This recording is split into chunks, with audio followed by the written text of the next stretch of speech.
So I'd like to introduce now the depiction of trade with PPF and social indifference curves. And we're going to start out with a depiction of the autarky situation where an indifference curve is tangent to the PPF. And as we've talked about before, at point A, the price of X in autarky is equal to the marginal cost of X compared to the marginal cost of Y, equal to the marginal utility of X over the marginal utility of Y, where this is the slope of the PPF, that's the slope of the indifference curve. And we have supply equal to demand in both markets, so that's where we start. And let's imagine that this country opens up to trade, and the world relative price of X exceeds the autarky relative price of X, and that's going to be a signal to produce more of the of good X. So domestic firms are going to see that they will be able to profitably expand production and increase the sales of this good in the international market. So at point A, we've got a relative price of X which exceeds the autarky relative price. In other words, produce more. And we're going to produce down to a point like point B. That is a very poorly drawn line. Let me get that a little bit better.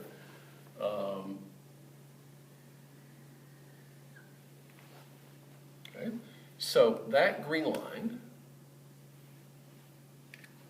is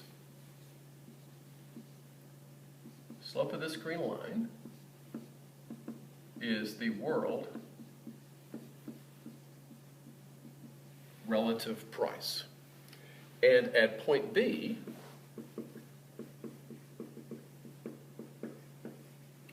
the world relative price is equal to the marginal cost of X compared to the marginal cost of Y. There's expanded production. The price of X goes up because of the increasing opportunity cost.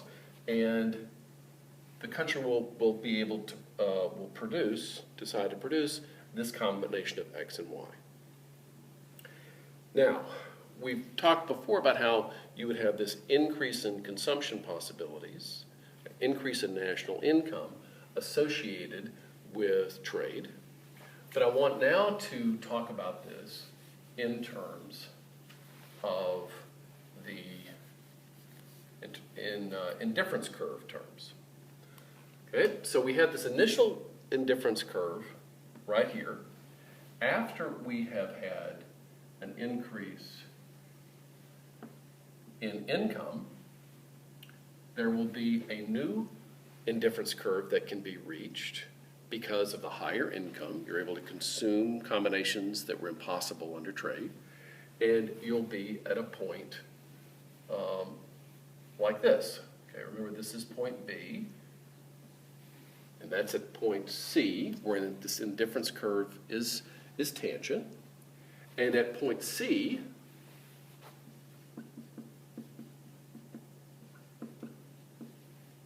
the marginal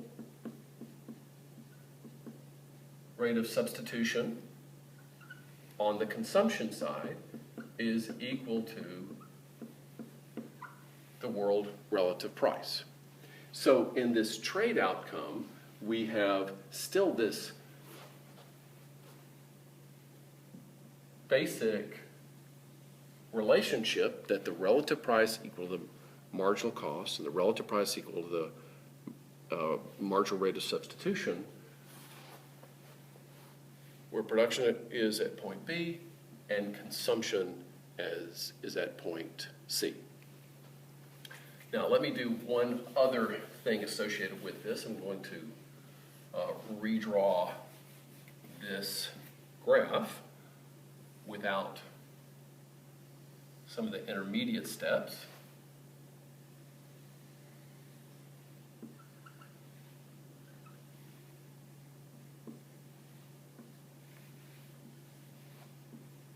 Okay, so I'm redoing the same graph that I just had up here, but without some of the other stuff.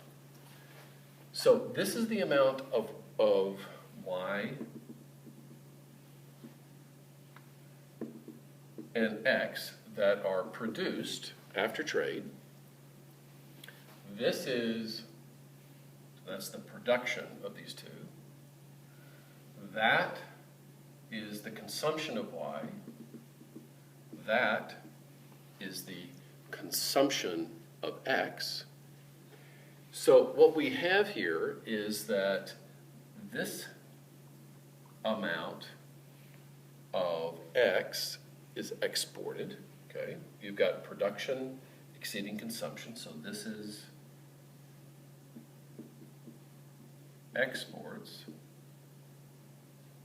of x, and the world price tells you the rate at which you can get y in return for that much x. So if you take that much x at the world price, you will be able to take that and buy y in return. So that distance is the imports of y. That's the difference between the amount that's consumed, which is this, and the amount of y that is produced. So the consumers are able to get more y by the firm selling x on the international market. Okay, so this is the depiction of the trade equilibrium when you have a neoclassical framework. Okay, and once again, more than anything else, you want to keep this relationships in mind, that with trade or with autarky, the relative price of the good equal to relative cost equal to the relative benefits on the consumption